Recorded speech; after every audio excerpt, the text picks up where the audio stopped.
What's up, everybody? Welcome in to the 615. It's your host, Lee Hillis, and today we are talking the Titans lost to the LA Chargers. And our guest today is Turron Davenport, and we'll be back with Turron right after this. And if you are listening to the audio version right after this, and a word from our sponsor.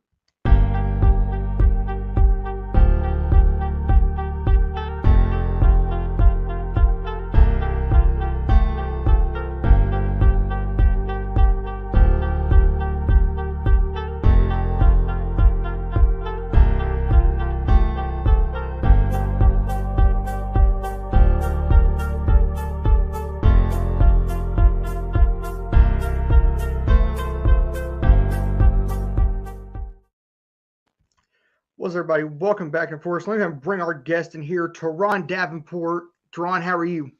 I'm doing well. How are you? I'm great. So, of course, we had hit on this third down and 9, fourth quarter. What were your thoughts on it as it started to develop? Of course, I'm gonna go through this while you're talking about it. So this play, let me go ahead and find this myself. I have not gotten to go back and watch the game. I got back from LA at 2 in the morning, and we had Vrabel. So I haven't, gone and taken a second look at these games, but I'm going to look at this. So you said this was a sack? It was on third and 9? Third and 9. It was the sack at the it was Well, the fourth. Chris Rumpf got him, right? 14, This was the one that the one where there was a chip, right? Chris Conley had the chip. Okay, I have the play right here. So let me just move this over. So looking at this, first and foremost, I mean, you got to get a better chip. But then in addition to that, you look at, and we were talking about this just before I came on, Dennis Daly has to get back, like he has to take a wider angle. And you see him, he doesn't get deep enough to stop Rumpf from getting to the quarterback. Now, I will say, looking at this, you are correct. Haskins is open, and that's somebody Tannehill probably should have thrown it to. I'm looking at this. He's trying to go through. So it looks like the read is 1, 2, 3, 4. Like that's his final read. And it's a third and 9. Now here's the thing, right? If he throws that swing pass to Hassan Haskins and it doesn't convert, everyone says, "Oh, why are you throwing short of the sticks?" You know what I mean? So that's always interesting, like that dynamic. But there is nothing but air and opportunity there. Now, with the corner or the defender who's just above the 20-yard line, 15-yard line, able to make the tackle, you would hope that your guy could make one guy miss. But I mean, that's one of those plays where it's bang bang, it's so fast, and Rumpf got on him quickly. That's the other thing that you have to look at. And the other thing you got to remember, this is a guy, we're not the only ones that see the left side of that offensive line struggling. You know what I mean? Tannehill, he feels them struggling. So I would imagine, the clock is sped up a little bit for him as well. But that's a throw that he normally makes, and he should have made in this case. So if that's what you were trying to establish, that he should have thrown to Haskins, I agree with you. And what about the interception at the very end of the first half? Roger McCreary tossing it back to Joshua Kalu. Yeah, that was a brilliant play, man. And Mike Vrabel actually spoke about that earlier today when on his presser, just to have the awareness to know, okay, you're not going to land in bounds and throw it back to Kalu. And even Kalu did an awesome job of keeping his feet down. I think, that's a good example of carryover. Vrabel had mentioned how McCreary was very disappointed, the Zay Jones touchdown last week. How it went through his hands, and just to be able to take that and carry it over to the next game and know what to do in that situation. So, yeah, that was a great play by McCreary and Kalu. And of course, let's go ahead and dive into this. The analytics for the Titans, they don't lie. Derrick Henry had a pretty decent game. And the sad thing is, Derrick Henry was also your leading receiver. As far as yards are concerned. Yes. And yeah, I mean, sometimes you have to go to the screen game, and he had actually their first touchdown. He had the excellent catch and run there. Ironically, it was very similar to the play that he fumbled against the Jaguars in the previous week. But I mean, you have to go to what is available to you. And I think when you look at the offensive line, I really feel that they're limiting the play calls, what they're able to do. So. And of course, Ryan Tannehill, 15 of 22, 165, and his only interception. Tannehill has looked pretty clean this year. 13 touchdowns. What now? 6 interceptions on the year. Mm-hmm. Yeah, I mean, that was a big thing, getting the interceptions down. Last year, he had more interceptions. Was it 14? 14, which was more than the 13 collectively he had in 2020 and 2020, 19 and 20. So, yeah, absolutely. This was important for him to do that. And he has been clean. And to do that despite being under the pressure that he's under, the duress and playing through the ankle and everything, you got to respect him. And of course, Chig has came onto the scene big time the last 2 or 3 weeks. Yeah, I mean, Okonkwo's been a player that, I've definitely been high on, even going back. We were joking about it last week, that before the draft, he's a guy that I really liked. And he complimented me on that. I always liked his game. He's an outstanding player, and you see them starting to find ways to get him the football. And I mean, the bottom line is when he gets the ball, great things happen. And you saw that yesterday, right, to set up that second touchdown. And of course, defensively, things looked a little bit better, just a little bit. You had 3 sacks in the day. That's no small feat against a team like the LA Chargers. Yeah, I mean, DeMarcus Walker had 2 sacks, and I think more importantly, and this is the thing, talking to Jeffrey Simmons, to Terrell Williams, the D-line coach. These guys, the sacks are good, but they want to find ways to impact the quarterback. And DeMarcus Walker had an excellent play where he got a pressure and forced Herbert to rush the throw a little bit, and Kevin Byard picked it off. Excellent job by Kevin Byard, swooping in front of the receiver and making an interception. And I think more than all these numbers that you're showing, the 2 turnovers. The Jaguars, I believe, was +4 overall in the turnover ratio going into that game. They hadn't thrown an interception in 162 passes. And that streak ended. And, the one that ended the streak was an excellent play by DeMarcus Walker, and Kevin Byard got the pick. And of course, we're down to 3 games left in the year. What is the secret number for the Tennessee Titans right now to win the division? 3. I mean, that's been so basically. It comes down to this, and we had a very intense discussion about this after Vrabel's press conference.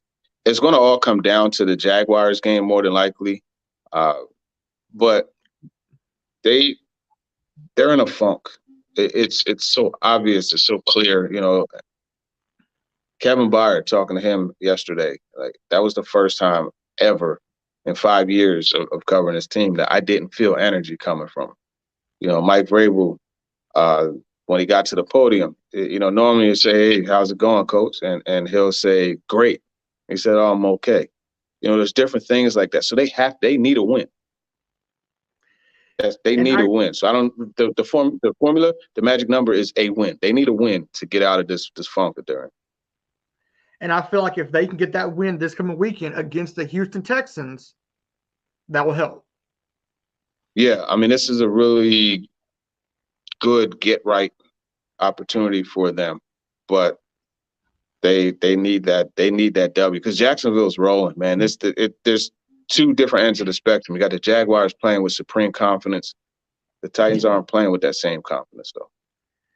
And I'd made a statement before the season. There's two teams in this division that give me nightmares. We've taken care of one of them in the Indianapolis Colts. The only team right now that really is giving me a nightmare is the Jacksonville Jaguars. Yeah, I mean, statistically, that is the team that's still in it. So they should give you nightmares, and just the way that they're playing.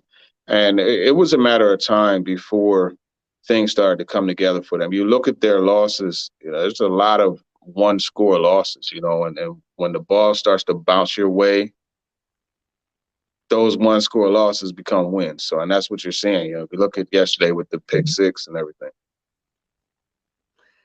And of course, let's head real quick to the LA side of this.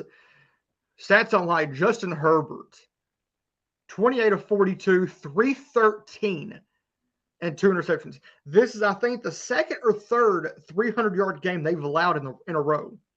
Yeah, it's the third. And of course, you got a guy like Keenan Allen, who is a threat. Mike Williams also, along with Josh Palmer, for the LA Chargers. Yeah, I mean, those guys are all threats. You look at one thing that just kind of goes unaccounted for is the injuries this Titans team is playing with. I mean, you got John Reed, Greg Maben, these guys getting significant snaps. It's going to be tough to match up. And they tried to make it work, but ultimately in the end, you had the Mike Williams play and it set up the field goal. And here we are. That team is 7-7. And of course, for the press conference today, is there any word on Traylon Burks or No. Christian Fulton? No. We haven't. I normally with Fulton, like up until last week, we would see him in the locker room. I didn't even see him in the locker room. Burks, I haven't seen him for 2 weeks. We'll see tomorrow. We'll see, whether Burks makes an appearance there. The concussion thing is typically they take a couple weeks as far as the Titans are concerned with how they handle it. And of course, defensively, a guy like Kyle Van Noy, NFL vet, former New England Patriot, and former Miami Dolphin, along with veteran Khalil Mack. Two incredible defensive players right there. Yeah, I mean, they're really good players. You saw Van Noy beat Nicholas Petit-Frere for the sack. It happened at a critical moment, when the Titans needed a drive, and it killed it. So, yeah, I mean, defensively, the Chargers are in really good shape, and it's crazy. They don't even have Bosa, who's still on IR, and Derwin James didn't play that game either.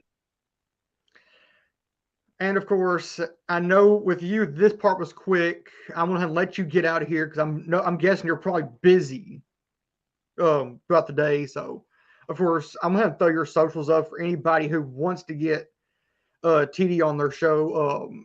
Twitter's at @TDavenport_NFL, and Instagram is at Turron Davenport. Of course, TD, thank you for taking some time to do this. Yeah, no problem. I appreciate you having me on, man. It was great. And of course, the show is not over. I'm diving into some more of this about one or two players that I've been somewhat critical on. So I'm going to go ahead and let you get out of here and, of course, enjoy your day. All right. Thanks, man. I appreciate you. And, of course, that was Turron Davenport. Of course, as I said, the show's not over yet. We are diving in to talk about one and only Dennis Daly. You see it right there. Dennis Daly is not the answer at left tackle, says every Titans fan who knows the game. I'm going to play a little whose stat is who. One player has played 697 snaps. This is before yesterday against LA Chargers. He's had 4 penalties and 11 sacks this season alone. Nobody knows who that is. That is none other than Dennis Dudley. And then the 2022 season stats on the other guy before yesterday, this season alone, 265 snaps, 5 penalties, and 0 sacks allowed. Does anybody know who that is? That is none other than Dylan Radins. And as I said, going, and yes, there's the answers right there. But about Dylan Radins. In 2021, he had 124 snaps played, 2 penalties, and 2 sacks in 2021. 2022, as I said, he's had 265 total snaps, offensive snaps, between left guard and left tackle. He's had 5 penalties in this season alone. And he's had 0 sacks this year. Dylan Radins has only played in total, going into yesterday, per Pro Football Focus, he had played 389 total snaps between last season and this season. In 389 total snaps, offensive snaps, he's given up only 2 sacks. And he's only had 7 penalties in 389 total snaps in the NFL. If that says anything about that man's determination and his athletic ability, you should not be sleeping on that man. If I'm the GM right now, Dennis Daly's gone. Dennis Daly, if I'm the GM, Dennis Daly's gone. And I'm going to go ahead, and this is the play that I was talking about. This is the sack portion of it. Watch Dennis Daly. Morgan Fox, and he just kind of smiled because Morgan Fox is really creative. Dennis Daly don't even need to be your left tackle. But here's the INT that Turron and I were discussing. That play said it all. This defense saved this team yesterday from getting blown out. This game could have been a whole lot worse scoring-wise. But I've put these pictures out. This is the 3rd and 9 play in the 4th quarter, 14:21 left in the game. This is going frame by frame. You have NWI and Robert Woods at the top. You have Chigakonkwo on Tannehill's right hip. You have Hassan Haskins on the left hip. It's 3rd and 9. You have Chris Conley at the bottom next to Dennis Daly, or as Chris likes to call him, Dennis Dudley. You see Hassan Haskins goes motion. He releases out to behind the line. Of course, you see him circled right there. He's standing at about the 30, 31-yard line. You have Chig coming off the end. NWI is at about the 21. Robert Woods is at about the 20. And I'm giving a little play-by-play through the frame by frame. Hassan Haskins, if I'm him, I'm taking that screen and I'm heading upfield. Chig should go pick up Kenneth Murray, the inside linebacker. NWI should pick up Asante Samuel Jr., the corner. Robert Woods take whoever's upfield. Chris Conley should take whoever this is at the bottom. I think it's number 23. Or 33 or 43. One of the 3 numbers. He's a DB for the LA Chargers. Of course, Hassan Haskins is still out there on an island all by himself. But then you see, and of course, if you know the point I'm talking about, Dennis Daly, if I'm Dennis Daly, I'm dropping my hips and I'm driving. I'm driving number 94, Chris Rumpf the second. I am taking and I'm driving him to keep that play alive. But then Dennis Daly loses his grip, and Chris Rumpf gets the sack. And it's a 10-yard loss. If the Titans miss the playoffs, good. They don't deserve to be there. The Titans do not deserve to be in the playoffs. If they lose to Houston or to Jacksonville, the magic number, and I put this out on Twitter, and I will actually go pull up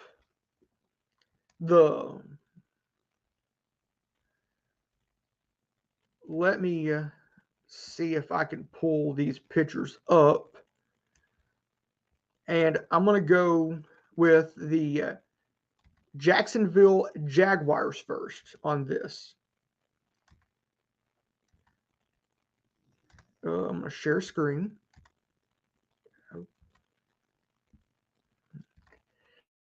This is what Jacksonville has left. They have the New York Jets on Thursday. They have the Houston Texans in Houston, and then us in Jacksonville. So 2 of their last 3 games are on the road. If it lands out like this, if Jacksonville beats the Jets and then beats the Texans, but then loses to us, they finish 8-9. Right now, they're currently 6-8. The Titans, on the other hand, are 7-7. If they beat the Texans, lose to the Cowboys, the Jacksonville Jaguar game is a must win. And if they win that game, they will finish 9-8 and win the division. Right now, they're 7-7. If they go 2-1 in these last 2 games, or these last 3 games, they go 2-1, which hypothetically they could. The Tennessee Titans are in the playoffs. But in my mind, the Tennessee Titans, the way they're playing offensively, do not deserve to be in the postseason. And I'm leaving that at that. So, Titans fans, I made this quick for a reason. Because I don't want to go on a rant and blow everything I'm working at right now. I don't want to blow this show up. I don't. But the Titans need to pretty much win 2 of their last 3 or all 3 to make the postseason. But as I always say, Titans fans, stay classy and tighten up.